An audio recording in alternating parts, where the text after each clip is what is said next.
minta cantik, minta uang, minta kira-kira korupsi, macam-macam. Kalau kita diberikan kesempatan untuk besok kita mati tapi hari ini kita punya pilihan, kita kira-kira minta. Pasti kita akan minta yang paling baik, betul tidak? Betul. Tidak ada orang yang besok mati ini hari minta kok kita dapat makan. Yang pasti akan minta sesuatu yang lebih baik. Saudara, apapun yang kita doakan, kita harus ingat, kita boleh berdoa minta apa saja, tetapi hanya Tuhan yang menentukan jawaban. Kita boleh minta apa saja, tapi hanya Tuhan yang berhak memberikan jawaban. Jadi apapun yang kita minta boleh, kita boleh minta apa saja. Doa itu minta apa saja silakan. Tapi ingat, keputusan dan jawaban Tuhan bukan kita yang menentukan. Hanya Allah yang berhak menjawab apapun yang kita boleh. Dulu waktu saya tugas di Sabu, ada satu orang panjat biasa iris tuang yang di Sabu juga sama jadi iris tuang jatuh dari atas pohon tuang, hampir mati. Lalu panggil saya, pendeta tolong datang kau berdoa. Waktu berdoa, kita berdoa dulu. Dalam nama Tuhan Yesus, kiranya dia disembuhkan. 2 hari kemudian, ini anak muda bangkit. Di mana-mana orang mulai cerita, saya bilang, pendeta Leo. Dia kalau berdoa, mati. Sampai dirinya juga bisa.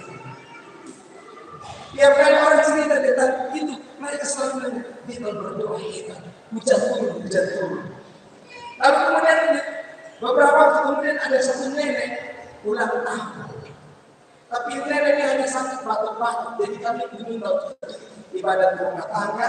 Lalu kemudian kami ini nenek sakit batuk-batuk, kami berdoa. Waktu itu kami berdoa, Tuhan jadilah kehendak. Karena kemarin waktu itu doa kita sebelum yang mati itu hampir bangkit. Maka ini nenek hanya sakit batuk saja. Saya berdoa, Tuhan jadilah kehendak. Habis berdoa orang tua putus nafas. Lalu orang mulai bilang begini, ini pendeta ini yang satu berdoa mati bangkit, yang sekarang berdoa langsung mati memang. Jadi kita mau bilang begini ya saudara, apapun boleh kita minta, tetapi keputusan dari Tuhan. Apapun yang kita minta boleh apa saja, tetapi penentu jawaban adalah Allah sendiri.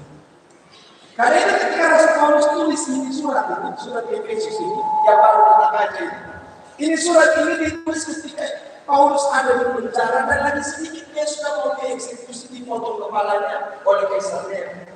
Karena itu pada waktu itu dia berdoa bilang begini, aku berdoa supaya orang-orang Efesus ini, siapa orang Efesus itu? Orang yang pernah dia layani ketika dia melakukan perjalanan yang pertama dan kedua. Dalam perjalanan itu dia mendirikan jemaat di Efesus. Maka ketika Paulus sudah mau dieksekusi mati, dia berdoa, dia tulis surat dengan begini. Aku berdoa apa? Dia minta pada Tuhan supaya Tuhan memberikan sesuatu kepada gereja. Bapak Ibu Saudara, ketika seorang rasul berdoa, dia berdoa yang paling baik. Sama seperti seorang bapak kalau berdoa kasih dia punya anak. Tidak pernah ada yang bapak berdoa kasih anak supaya anak cepat celaka dan mati.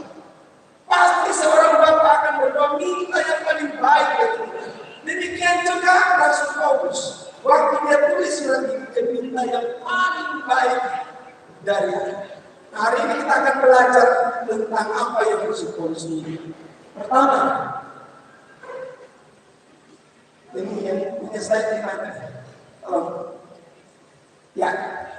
Pertama, Rasul Paulus berdoa bilang begini, aku berdoa supaya engkau diteguhkan di dalam hatimu, supaya Roh Kudus itu menolong engkau bergumul dan berjuang.